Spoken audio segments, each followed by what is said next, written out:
Parshas Mishpatim Shlishi Ki Yaver Ish Soda a Kerem.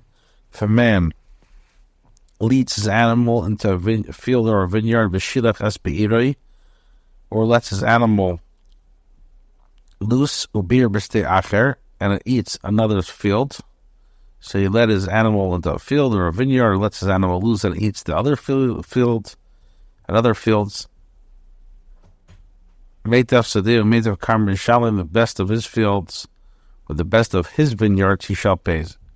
Kiyav Ishis, beers of Rashi says, Chumash and Behema, these terms denote an animal, as it says, we and our cattle.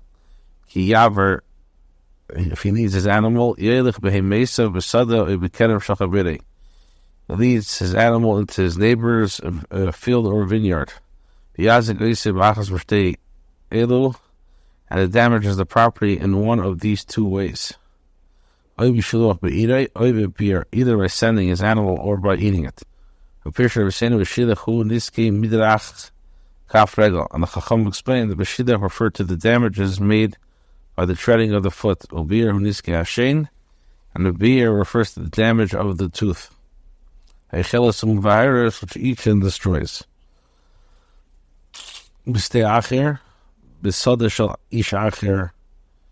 In another person's field. Meitav Sadeo, the best of the field he shall pay. Shomnes Hanezik, the Dayanim assess the damage. And if the owner of the animal comes to pay him, the owner of the land, the amount of the damage to the land, he has to pay from the best of his fields. If his damage was worth the seller, he must give him the value of the seller from the best land that he has. This teaches us that for the injured party, they assess the damage of the best land. Hey, if a fire goes forth and finds thorns and a stack of grain, or standing grain of the field be consumed, the one who ignited the fire shall surely pay. Rashi says even by itself. A matzah kaitzim is kurdish balas. Gadish and a stack of grain. The fire caught onto the thorns until it reached a stack of grain, or standing grain still attached to the ground. That the fire scorched the furrow that he had plowed, and he had to plow it a second time. Although he ignited it within his own property, and it spread by itself through the thorns that it found, because he did not guard his burning coal so that it would not go forth and inflict damage. If a man gives his neighbor money or article for safekeeping, but was stolen from the man's house, if the thief is found, he shall pay twofold. Rashi says, according to his words, the thief shall pay twofold. If the thief is not found, and the homeowner shall approach the judges to swear that he has not laid his hands upon the neighbor's property. Rashi, and this shemer comes, Shehu Balabais, who is the owner of the house, comes. V'nikra approaches El Hadayanim, the judges. But the owner, and to swear to him that he has not laid his hands upon his property. For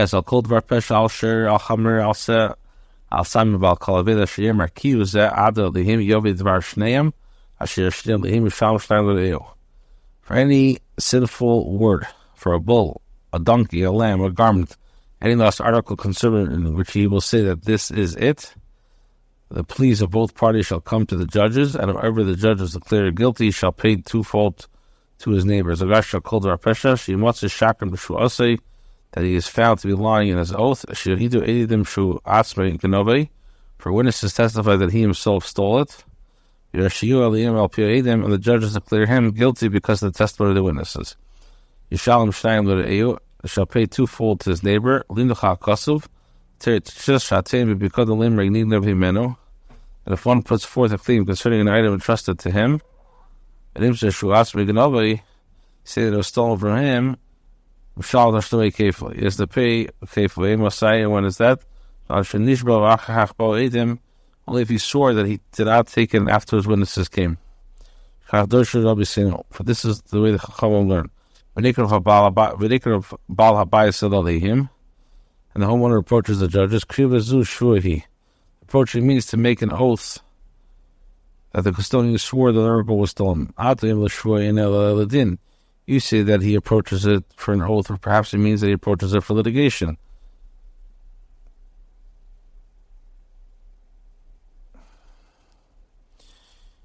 Since he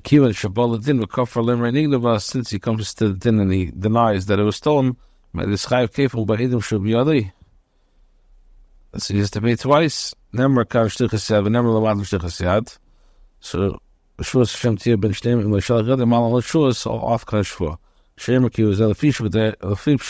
the simple meaning, meaning concerning which the witnesses will say that this is the article which you swore was stolen, but really in his possession. Since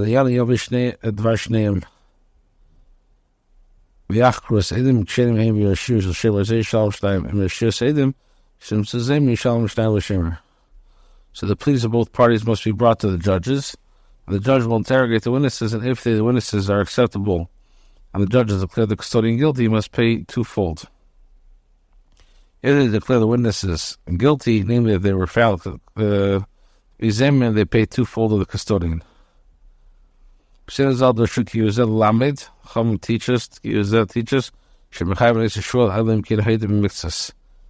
is to mean that the judges do not demand an oath of him unless he admitted part. He says, I owe this so much and much, but the rest was stolen from me. If a man gives his neighbor a donkey, a bull, a lamb, or an animal for safekeeping, and it dies, breaks a limb, or capture, and no one sees it.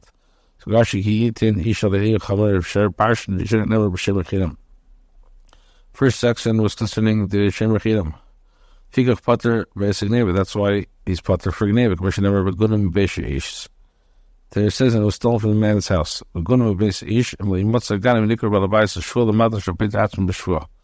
thief is not found, the homeowner approaches the judges for an oath.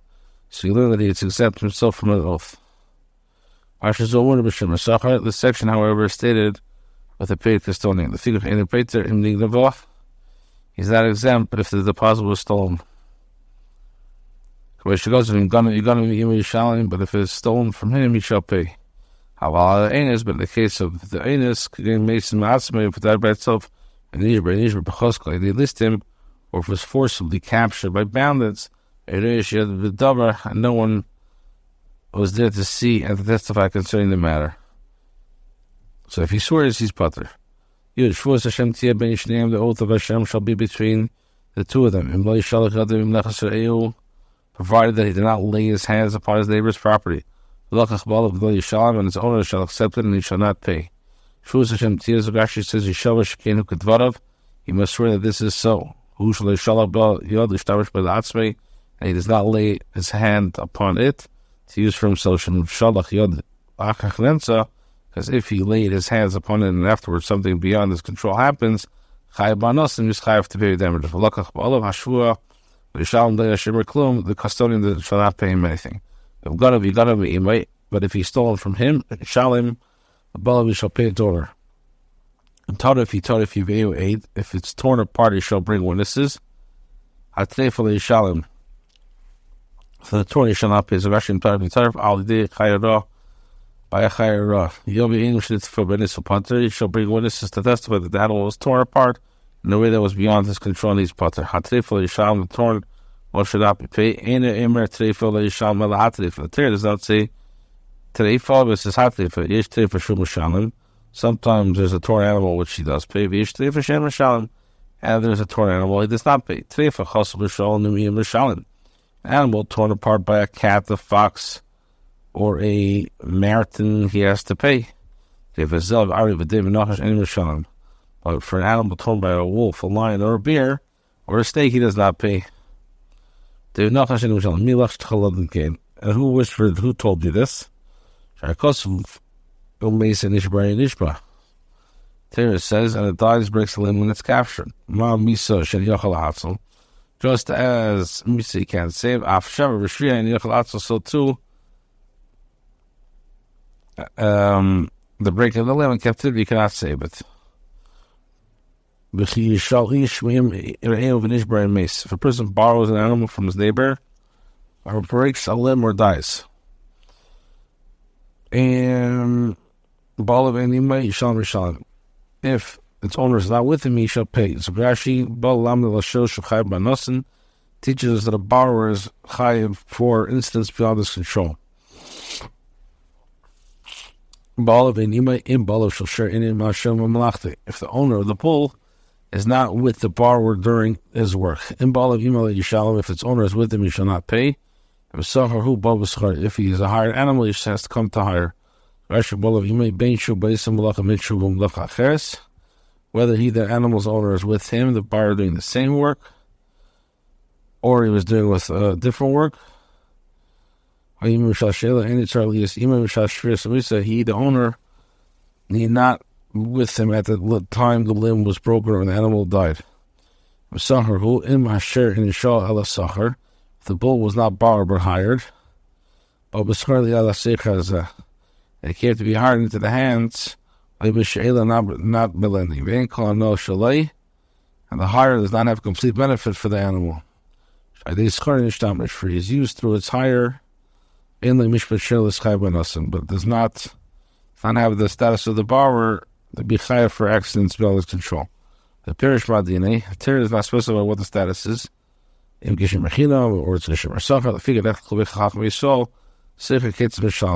they argue how they put it. Mer says Gishim Rechinam, and the other says Gishim Arsacha.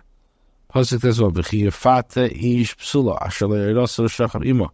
If a man seduces a virgin who was not engaged in lies with her, he shall provide her with a marriage contract as a wife.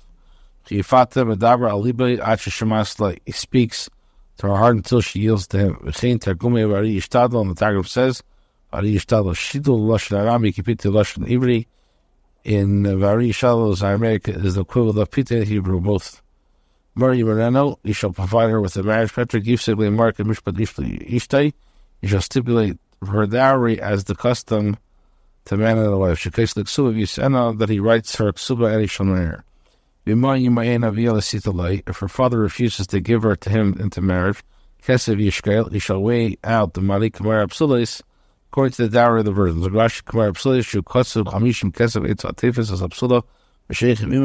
Which is affixed to 50 silver shekels. In the case of one who seizes a virgin or forcibly lies with her, a man who lays with her shall give the maiden 50 shekel. You should not allow sorcerers to live. They shall be executed by the Beis Din. This applies both to male and to female. Torah is speaking of the usual. In practice, women are the ones who practice sorcery. Whoever lies with an animal shall be put to death. Rashi says, by stoning. Reva kinir bas was carnal relations with an animal, is chayiv. Because of them, demand bomb, which the Torah says their blood is upon them. He who slaughters a carbon for the gods shall be destroyed. Except for Hashem alone. So Rashi says the zar for the zar. Either you look at the liyim yourself the first lift of achirim after from the liyim inshallah the first achirim. Shkol lamed ubeis mishamesh shpeish atem nekuda b'chatav kegen melach midbel here. Zar the first days of melach is in midbel is here. V'chilim lachem the gorm tzad first days of in mefarish kum lachem mashma. Ken lekim mashma. Fidu kedesh al b'shin nekuda b'chatav. Wait la melach la midbel here. Neida beis melach v'daber. V'chein the here neida beis here v'daber. The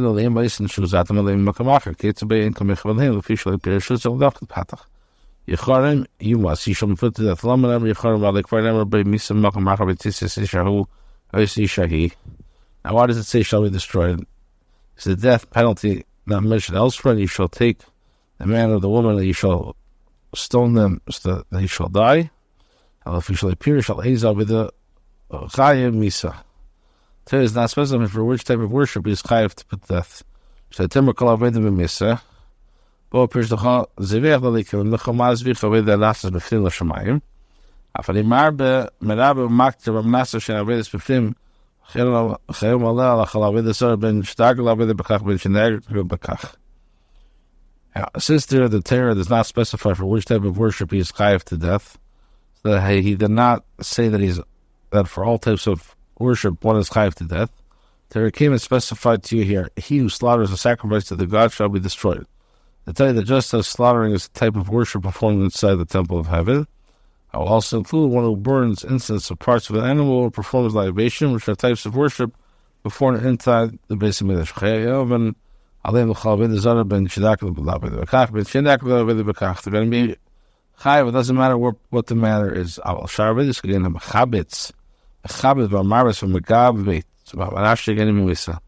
Other things, for example,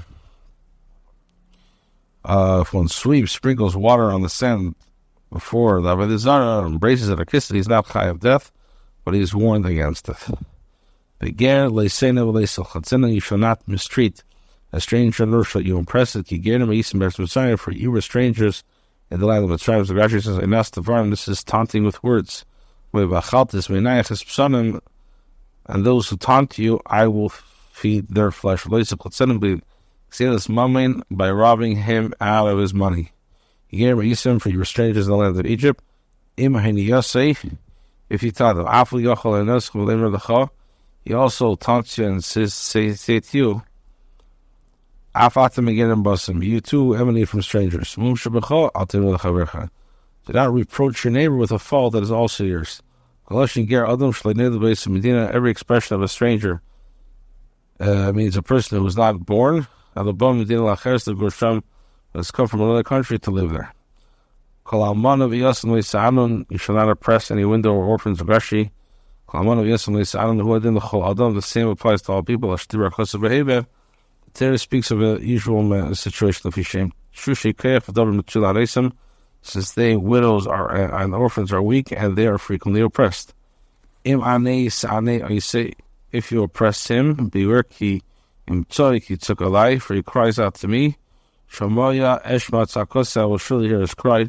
This is mikra kotzer. Gozam by pir shanshi. It threatens punishment, but it's not delineate the punishment. Therefore, whoever kills Kain, Gozam by pir shanshi, it threatens, but does not delineate this punishment. Here too, if you oppress him, is an expression of threat. If you oppress him, the orphan, you will ultimately receive what is coming to you. Why? For he cries out to me. My wrath will be kindled. I will slay you with a sword. And your wives will be widows. And your children orphans.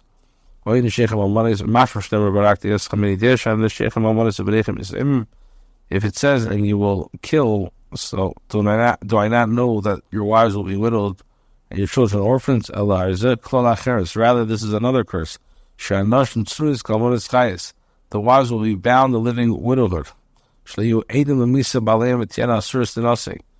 will be no witness to their husband's death, and thus they will be forbidden to remarry. And the husband and the children will be the same. The children are not based them will not allow them to have their father to go into their father's property. But they don't know whether he died or was captured. When you lend money to my people, to the poor person who was with you, you should not behave towards him as a lender. You should not impose interest upon him. In case of Rabbi Shloimy Shmuel says, the Torah is optional except three. So and this is one of them. As Ami, my people, Ami v'goy Ami kedim. If it's my nation or game, Ami comes first. Ani v'asher, the Ani comes first. Ani yecha, Ani ircha kaidin. Poor people in your town or other people, the poor people in your town come first. Ani ircha, Ani irachas, Ani ircha kaidin. Zamashwan. There's a Tami. As Ami to the Leza Ami, as Ani, Leza Ani, Leza Shimach. Has to be the Yid. As Ani imach and Mistaka Batzvach Kilat Ani. Look at yourself as if you were poor. I tell the Kanesh, you should not behave towards him as a lender, like the Banu Bachosku, you should not demand of him forcibly. If you know that he doesn't have,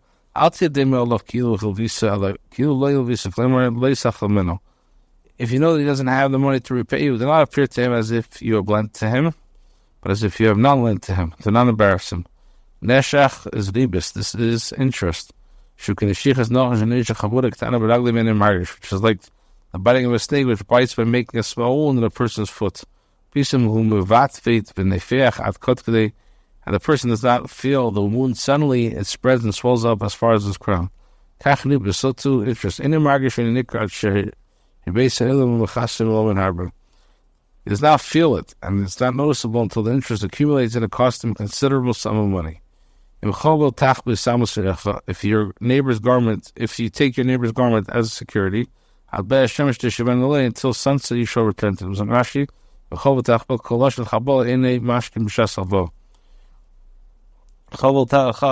no expression of chabal means security given at the time of the loan.